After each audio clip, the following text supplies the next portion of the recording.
Hello everyone, welcome back to my mini blog. তো আজকে আবারও একটা সুন্দর ব্লগ নিয়ে তোমাদের সামনে চলে এসেছি। সকলে কেমন আছো? আশা করি সকলে ভালো আছো, সুস্থ আছো। আমিও কিন্তু ভীষণ ভালো আছি। তো আমার ছিল আজকে একটা ক্লাস, তো আজই কিন্তু কোনো রকম ব্লগ দেবো না। আজ আমি দেবো গেট রেডি উইথ মি। তো চলো, আজকে অনেক দিন পর একটা গেট রেডি দিচ্ছি। প্রথমে কিন্তু আমি টিস্যু দিয়ে আমার মুখটা ক্লিন করে নিচ্ছি, আমার কালো মুখটা একটু সাদা বানানোর চেষ্টা করছি। তারপর টিস্যু দিয়ে আমি আমার জামাটা ম্যাজিক করে পরে নিলাম। দেখো, এরকম ম্যাজিক তোমরা পারবে? আমি জানি কেউ পারবে না আমি ছাড়া। তো যাই হোক, জামাটা ম্যাজিক করে পরে নিলাম। কিছু কিছু জামা না অনেক স্মৃতি বয়ে বেড়ায়, তেমনই আমার এই জামাটা আমার ভীষণ পছন্দের একটা জামা, অনেক স্মৃতি বয়ে বেড়ায় এই জামাটা। তো যাই হোক, সেসব বাদ দাও।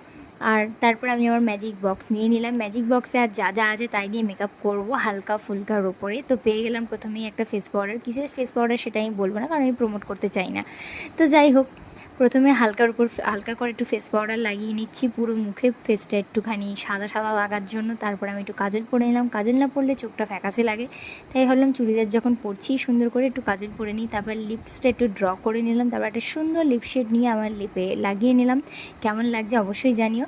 তারপর চুলটাও ম্যাজিক করে বেঁধে নিলাম। দেখো, এরম ম্যাজিক তোমরা পারবে? তারপর আমি একটা টিপ পরে নিলাম। আজকাল সব জামার সাথে আমার টিপ ক্যারি করতে খুব ভালো লাগছে, চুড়িদার, বাকি কোনো জামার সাথে না। তারপর আমি এর সাথে ঢং করে একটু ওড়না নিলাম। তারপর পারফিউম তো লাগবেই, পারফিউম না হলে তো হবেই না। তো এটা ছিল আমার ফাইনাল লুক।